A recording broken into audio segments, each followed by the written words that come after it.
Alrighty guys, welcome back to another LEGO set review from BrickByBrick. Today we have set number 70641. This is the Ninja Nightcrawler from the LEGO Ninjago Sons of Garmadon wave. This set contains 3 minifigures and 552 pieces and retails for $49.99, so it gives it one of the better price per piece ratios of the Sons of Garmadon wave. You can see though that the car is like the build of the set. There's the tiny little motorcycle, Lloyd's car, and Nia just by herself. The set does include the Oni mask there, but yeah. So let's take a closer look, starting with the little side thing. So Ultraviolet's bike here is pretty much just that. It is a standard kind of dirt bike style motorcycle in purple, which I believe is a relatively uncommon color for that piece. In fact, I don't know if I've seen it before. It's probably come in one other set, according to Brick said. So, you know, it's relatively uncommon here. And, you know, with the red wheels and the swords, which really the only thing built onto it, are those 2 red katanas, which you can take off and use as weapons for the figure here. There is this one little sticker applied to the front, but other than that, all it is just a standard bicycle, really. She does have this mace weapon, which we'll take a closer look at with the figure, but with that attached, it does become a little bit weird. You know, if you accidentally hit this, you might knock the motorcycle over. You know, it stands reasonably well, and these you can push downwards if you really want it to just stand on the ground flat. You know, those swords are helpful for that purpose, but I think they look best when they're angled up like that. The namesake of the set, the Ninja Nightcrawler, is a very large car. It's comparable in size to the X1 Ninja Charger. I don't have that built at the moment. Well, I might have it built, but it's in storage at the moment, so I don't have that to compare it to, unfortunately. If you guys are interested, let me know in the comment section down below, and I will do a comparison, because just, you know, right off the bat, this set reminds me of that. It's a big $40 car, Ninja car, with, you know, lots of gold accents, some gold blades, and a pretty big gimmicky play feature that works well, and I do like it. We'll take a closer look at that in a second, but first I just want to focus on the design work on the outside of this car. I think they did a great job with this. From most angles it looks really good. This area down here is probably the worst looking part, but that's because play features, and I guess the yellow too. And the tan, not perfect, but for the most part it holds itself together pretty well. I like the back view here with the exhausts. The lime green accents work better than I was expecting, to be honest. You do have these fins on the back that you can angle to kind of make it look faster or slower. You know, you could just fold them down completely, and it could look a little more armored, maybe more defensive. There is a gear sticking up there that you can see from a normal angle, which is more like up here. It's relatively obvious, but again, that's for a very well integrated play feature. And I like these stickers with the Lloyd's Dragon logo. That looks cool. The stickers on the cockpit are a little bit of a pain to apply. You'll notice they're not perfectly lined up here, but I think I did a decent enough job, and when done well, they look really good. It would have been awesome if they could print these pieces, but you know, it is really well done.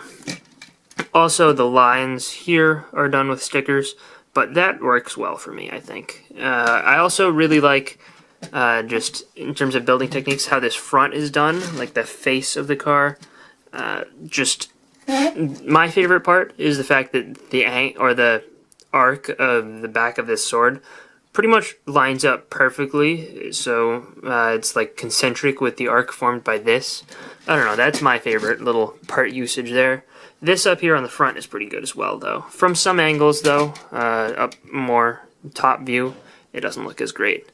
The wheels are, you know, standard, like, just these gold wheels that we've seen many times before, especially in Ninjago. I believe the Ninja bike charger, or the Ninja X1 Ninja charger, used those wheels as well. You'll notice it rolls pretty well. So there's that. But actually, I guess inside the cockpit is also important to look at. And you'll notice he does have 2 clips to hold his swords. The lime green kind of carries through there. He does sit on 4 studs, so it's a little bit. I like when they do like those friends pieces. I like when they use those because it makes them very easy to put in the cockpit and take out. I like how they included that little printed dial piece. It's like a speedometer or something. It's cool. Also, you'll notice Ultraviolet's bike is on the targeting system here. But here's where the play feature comes in, and I guess we'll show you from the front first.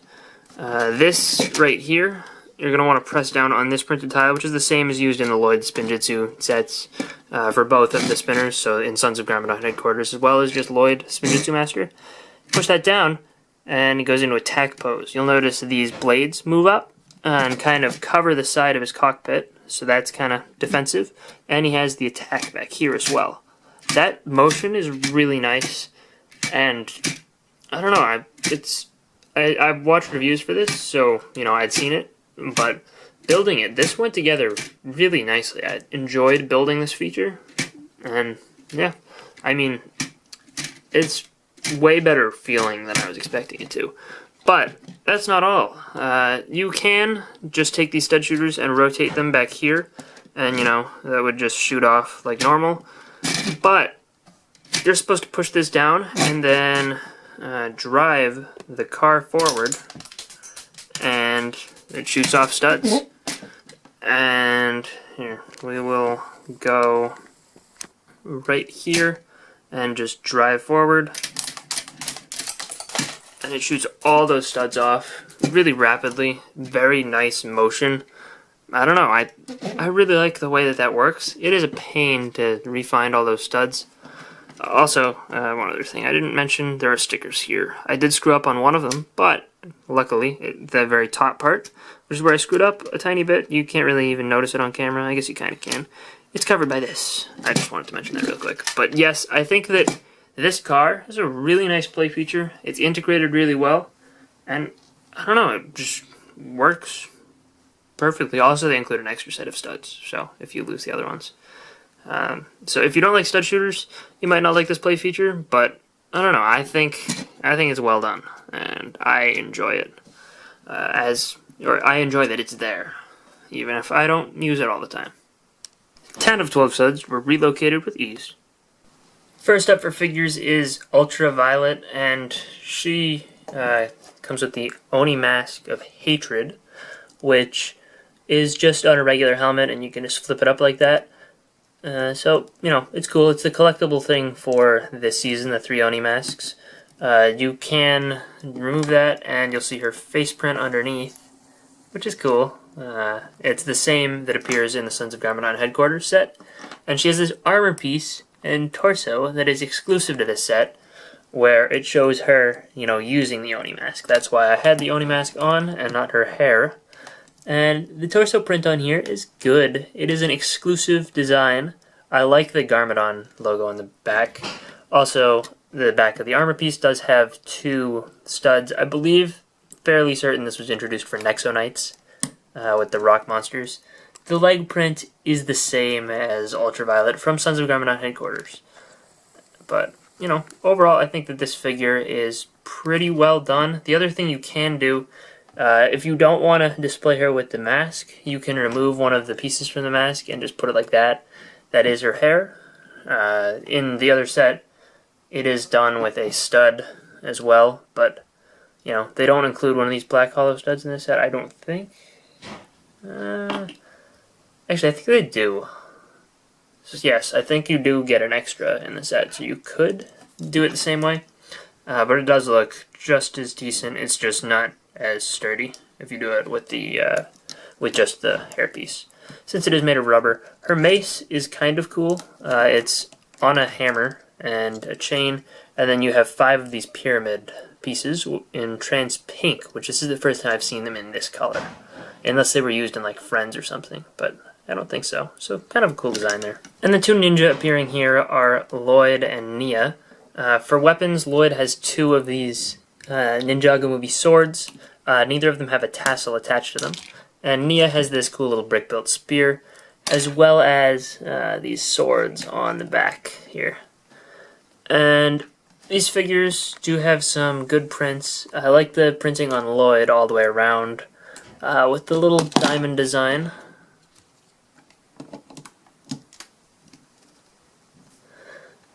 I like the printing on Lloyd all the way around, and I like the little subtle chain designs on both of their torsos, like the little small repeated pattern. They both have, their masks. The top part, I believe, is the same as the Ninjago movie mask, but I believe the bottoms are new for this wave, with the recolors on the bottom half. They both have the same Ninjago movie face design, which, is cool, I guess. Nia has a little bit of gear here that, you need to remove to see the back print, though. And here you can see Nia's back printing. Again, it has the metallic designs to it. And there's a better look at the front printing, as well as I removed the skirt on Nia, which is kind of cool. It's like this pleated design. I like it, but it is a pain to take off and put back on, but I did it for you guys. The Nia figure and the Ultraviolet figure are exclusive to this set, while Lloyd does appear in the Temple of Resurrection with shoulder armor piece, though. But overall, I think that this is a pretty well done set. I don't have too many complaints at all. It does feel like the only complaint I can make is it does feel kind of expensive for mainly just a car. I think $35. 30 or 35. 30 would be a really good price. 35 would be, very acceptable. The only thing, like at $40, it feels like it's missing something, and I do think that would be just another figure. Any figure, really. Just throw in another Sons of Garmadon member, maybe. Or, like, you could do something really cool and include, I guess she doesn't make too much sense in this set. I was going to say Mistake. But, like, just any other character, really. Harumi in her regular clothes would be really cool. But, any other figure I think would have been a better value here. At what it is, though, I don't think it's bad.